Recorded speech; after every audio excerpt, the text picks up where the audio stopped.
नमस्कार दोस्तों, आप सभी का स्वागत है आध्यात्मिक जीवन चैनल में। आज का जो हमारा टॉपिक है, आज का जो हमारा मूल बिंदु है, जिस पे हम बात करेंगे, जिस पे हम चर्चा करने वाले हैं विशेष रूप से, यकीनन वो बिंदु काफी बड़ा हो सकता है। वो बिंदु के महत्व कई लोगों के जीवन को काफी आगे की ओर ले जा सकता है। तो आज का जो हमारा बिंदु है, आज का जो हमारा मेन टॉपिक है, वो टॉपिक है कि अध्यात्म से हमारा विकास कैसे हो। अध्यात्म से हमारा विकास कैसे हो। जब इन शब्दों का हम जिक्र करते हैं अपने मन में, तो हमारे मन में सीधा सीधा विचार आता है कि अध्यात्म क्या है। सबसे पहला जो प्रश्न हमारे मन में आता है जब हम अध्यात्म का नाम लेते हैं, तो अध्यात्म क्या है। तो अध्यात्म का अर्थ होता है वो ज्ञान, वो स्टडी जो हमें हमारे आत्मा के बारे में अध्ययन करने में सक्षम करती है, जो कि सिर्फ और सिर्फ ध्यान के माध्यम से होता है। ध्यान का दूसरा नाम जो है, ध्यान का दूसरा जो शब्द है, उसका नाम है साधना।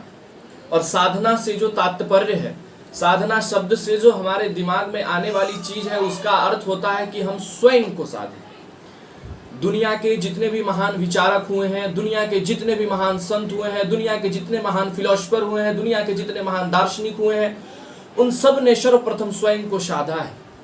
स्वयं को साधा है साधना के माध्यम से।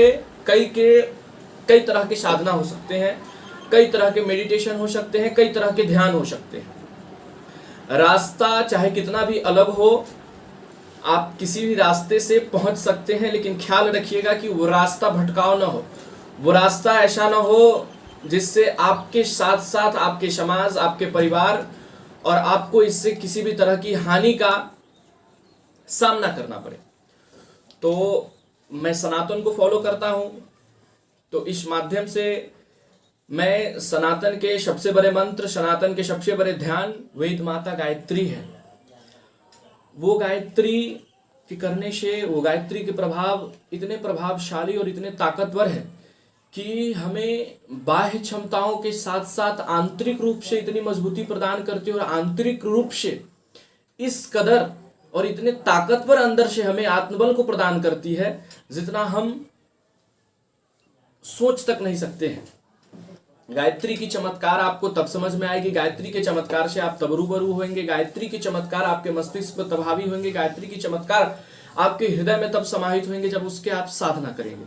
जब महामंत्र गायत्री की आप साधना करेंगे, तब जाकर ही आपको कुछ समझ में आएगा, और तब जाकर ही इसके प्रभाव आपको भीतर से महसूस होंगे। बाह्य प्रयोग आप हजारों कर रहे हैं, बाहरी प्रयोग हम रोज हजारों तरीके के कर रहे हैं और जिसका कोई प्रभाव नहीं है। तो मैं आप सबसे अध्यात्म की जो पहली बूंद है और जो आखिरी समुद्र तक वो बूंद भरने की क्षमता रखती है, वो वेद माता गायत्री में समाहित है। इसके छोटे प्रयोग में बस आपके सामने बताना चाह रहा हूं। कोई बड़ी साधना और कोई बड़ी इसमें साधन की आवश्यकता नहीं है। आप अपने 24 घंटा में से, प्रतिदिन के 24 घंटा में से मात्र कम से कम 10 मिनट की साधना को आप अपने जीवन में अपनाएं। और ये साधना का जो समय आपसे मांगा जा रहा है, वो आपके लिए मांगा जा रहा है, वो किसी और व्यक्ति को उसका लाभ नहीं मिलने वाला है। दुनिया में जितने भी बुद्ध पुरुष, जितने भी महान पुरुष, जितने भी दार्शनिक ने अपने आप को साधा है, उसका प्रभाव और उसका लाभ सबसे प्रथम और सबसे व्यक्तित्व को जो निखारने का काम हुआ है, वो उनके व्यक्तित्व को निखारा गया है, किसी और के व्यक्तित्व को नहीं निखारा गया। और अगर आप इस चीज पे सवाल उठाएंगे और सवाल खड़ा करेंगे, या आपके मस्तिष्क में कोई भी नकारात्मक विचार आएंगे कि जब हमें कुछ पॉजिटिव होना है, हमें पॉजिटिविटी में जीना है, हमारा आत्मबल को मजबूत करना है, तो हम गायत्री को ही क्यों अपनाएं। ये प्रश्न काफी बढ़िया और आपके मन में निश्चित ही निश्चित आएगा। और करोड़ों युवाओं के मन में ये प्रश्न आता है, जिसके उपरांत ही वह गायत्री की साधना को सफल नहीं हो पाते हैं, गायत्री की साधना को उपस्थित नहीं हो पाते हैं। इसका मैं एक छोटा सा उदाहरण आपके सामने पेश करूंगा, एक छोटी सी बात आपको बताना चाहूंगा। सनातन में जितने भी वेद हैं, जितने भी ग्रंथ हैं, जितने भी काव्य हैं, जितने भी महाकाव्य हैं, जितने भी अर्थशास्त्र हैं, ये सनातन के उन तमाम ग्रंथों का आप उठाकर रख लेंगे, उन सबको तो इतना आसान है नहीं कि कोई व्यक्ति अपने पूरे जीवन काल में भी पढ़ ले और समझ ले और चित्त में उतार ले। यह तीन बात होती है, यह तीन बात होती हैं कि एक हम पढ़ लें, दूसरा हम उतार लें और तीसरा हम इस पे मनन करें। यह चीजें काफी कठिन हो जाती है और यह चीजें जब आप कोशिश करेंगे करने के लिए तो आप कई गुना पीछे हो जाएंगे इससे, क्योंकि यह चीज काफी ताकतवर है। यह चीज आपको उस तक पहुंचने नहीं देंगी, क्योंकि आपका आत्मबल अभी उस कदर का नहीं है। हमारा आत्मबल जो है अभी उस कदर का नहीं है कि वेद पुराण काव्य की ओर हमें ले जाए। तो इन सारी चीजों को हटाकर मैं एक छोटी सी चीज आपको बस बताना चाहता हूं, जो हमारे देश के महान महान संतों ने, महान महान मुनियों ने, महान महान ऋषियों ने अपनाया था और अपने शिष्यों को सर्वप्रथम जो शिक्षा दी थी वो गायत्री की शिक्षा थी। जो उन शिष्यों को, जो हमारे देश के महान महान चिंतकों को चिंतन में काफी प्रभावशाली था। और हमारे साथ हमारी पूरी टीम जो गायत्री परिवार काम करती है, वो सैकड़ों का अनुभव हमारे पास है। इस छोटी सी उम्र में मैंने सैकड़ों लोगों का अनुभव लिया है। इसके डेट में हजारों घर में खुशहाली आई है गायत्री साधना के उपरांत।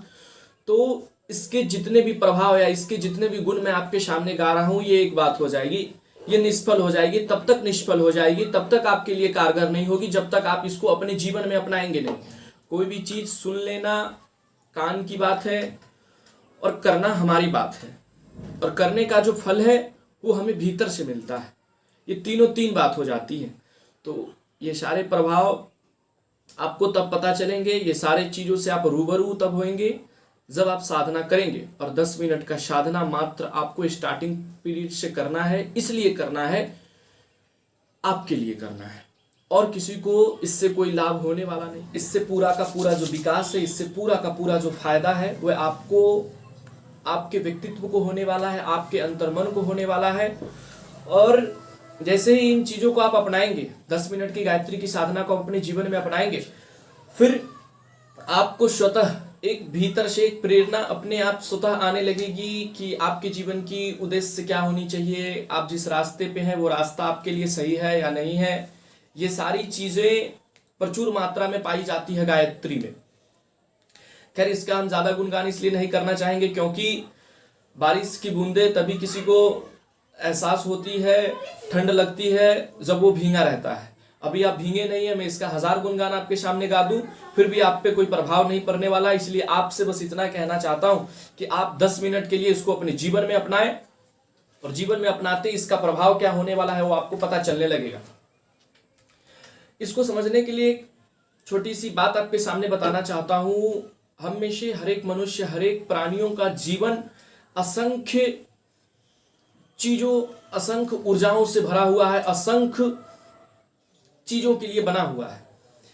इसको समझने के लिए आपको हम बताएंगे कि मनुष्य का जीवन पूरी तरह एक बीज को समर्पित है। मनुष्य का जीवन जो है पूरा एक बीज की तरह है। जब एक बीज जो होती है, बीज में 2 संभावनाएं होती है। एक बीज को अगर आप गलत जगह फेंक देंगे, गलत जगह बो देंगे, तो उसकी वृक्ष बनने की संभावना तो खत्म हो ही जाएगी, साथ साथ बीज भी नष्ट हो जाएगा। 2 चीजें होंगी। एक, उसकी वृक्ष बोने की संभावना आप उसी दिन खत्म कर देंगे जिस दिन उसको गलत जमीन में बो देंगे, और बीज का जो नाम है वह नाम को भी आप गलत जगह रखने से बीज की हानि हो जाएगी। इसको समझने, इस माध्यम से मैं आपको समझाना क्या चाहता हूं कि हम मनुष्य का जीवन जो कई उद्देश्यों के लिए बना है, सार्थक उद्देश्यों के लिए बना है, वो उद्देश्य हमें याद कैसे आए, इसके लिए आपको जरूरी है सही जगह का, सही अध्यात्म का और सही माइंडसेट का। अध्यात्म यही आपको प्रदान करता है कि आपके लिए कौन सी चीजें सही है, आपके लिए कौन सी चीजें नहीं है। अगर आप बीज को गलत जगह बो देते हैं, समय पे पानी नहीं देते हैं, समय पे उसे रासायनिक खाद नहीं प्रदान करते हैं, तो बीज में जो असंख्य क्षमता थी वृक्ष हो जाने की, और वृक्ष होने की बाद में भी उसमें क्षमता थी कि सैकड़ों बीज को फिर से जन्म दे, वो एक बीज जो वृक्ष बन सकता है, वृक्ष से सैकड़ों हजारों बीज को जन्म दे सकता है। हम उस दिन उस बीज को सही जगह बोकर, सही जगह रोपकर ये क्षमता को भी देख सकते हैं जब वो वृक्ष बनेगा और वृक्ष से फिर बीज को जन्म देगा। और उस दिन ही खत्म कर सकते हैं जब बीज को गलत मिट्टी में बो देंगे और गलत तरीके से पानी देंगे और गलत तरह से उसका खाद पानी नहीं देंगे, तो वो बीज सड़ जाएगा। उसी तरह पूरा का पूरा मानव जीवन जो है, पूरा का पूरा इसी पे समर्पित है कि हमारे जीवन में अगर सही उद्देश्य हमें दिख जाता है, हमारे जीवन में अगर सही चीजें हमें सही समय वक्त पर मिल जाती है, तो फिर हमारा जीवन एक अवतार की तरह बन जाता है, फिर हमारा जीवन दूसरों के लिए प्रेरणादायक हो जाता है। आप जितने भी संत महान पुरुषों को उठाकर देखेंगे, उनके जीवन को उठाकर देखेंगे, स्वामी विवेकानंद, चंद्रशेखर आजाद, पंडित श्री रामाचार्य शर्मा, इन तमाम लोगों, ऋषियों व मुनियों को देखेंगे तो उनका पूरा का पूरा जीवन जो था, उनके जो बीज थे वह उनके गुरु के पास रोपे गए, या उनको स्वतः ज्ञान हुआ, आत्मज्ञान हुआ। इन माध्यमों से उनके जीवन को आज हिस्ट्री में याद किया जाता है, हम लोगों तक पेश किया जाता है, हम लोग पढ़ते हैं। अगर ये चीजें उनके जीवन में ना घटती, अगर ये चीजें उनके जीवन में ना होती, तो हमारे सामने उन पुरुष की भी जीवन की वही स्थिति हमें देखने को मिलती। जिस तरह हजारों करोड़ों लोगों ने मृत्यु के प्राप्त हो गए, उसी बीच से कुछ महान पुरुष हमारे सामने, उसने अपने जीवन को अलग जिया, उन्होंने अपने जीवन को अलग ढंग से जिया, उन्होंने अपने जीवन में कुछ अलग कर्तव्य किए, उन्होंने अपने जीवन में कुछ अलग कर्म किए, जिसके दम पर, जिसके ही मिसाल पे हम उनको याद करते हैं, और याद कर कर हम अपने पीढ़ी को, पीढ़ी दर पीढ़ी में उन्हें उनके शिक्षा से, उनके जीवन से रूबरू कराते हैं। तो आपको ख्याल क्या रखना है? ख्याल ये रखना है कि ये सारी संभावनाएं हम में विद्यमान है, ये सारी संभावनाएं हम में मौजूद है, और मौजूद हो जाने से कोई चीज नहीं होता है। घर में अगर हथियार मौजूद हो और आपको चलाना ना आता हो, तो उस हथियार की कोई बहुत बड़ी गरिमा नहीं होती है। वो हथियार रहे या ना रहे, बात बराबर है। तो हमें जो मनुष्य का जीवन मिला है, ये मिल जाना एक बात है और इसका उपयोग करना दूसरी बात है। उपयोग करने के लिए हमें सही संगत की आवश्यकता है, सही मित्रों की आवश्यकता है, और सही गुरुओं की आवश्यकता है, सही शास्त्रों की आवश्यकता है। और इन तमाम चीजों से अगर आप नहीं मिल पा रही हैं ये तमाम चीजें आपको, तो एकमात्र छोटी सी गायत्री की साधना में इतनी शक्तियां जो आपको पूरी तरह इन चीजों के संभावनाओं को आपके भीतर ला सकता है, प्रवेश करा सकता है, और आपके आत्मबल को 4 गुना ज्यादा कर सकता है, और आपको एक सच्चा व्यक्तित्व प्रदान कर सकता है जिसके आप मोहताज हैं। तो इसी के साथ मैं अपने वीडियो को खत्म कर रहा हूं, और उम्मीद करता हूं कि आप सब लोगों को ये वीडियो पसंद आया हो, और आप लोगों से निवेदन करता हूं कि वीडियो को लाइक करें, सब्सक्राइब करें, और अपने मित्रों दोस्तों तक भी इसे शेयर करने का कोशिश करें, क्योंकि यह वीडियो जब नए व्यक्तित्व के पास जाएगा, नए लोगों के पास जाएगा, और बताए हुए प्रयोग अगर वह सचमुच करेंगे, तो फिर यह निश्चित ही उनके जीवन शैली को बदलने का प्रयास करेगा। ये छोटा सा हमारा प्रयोग इसी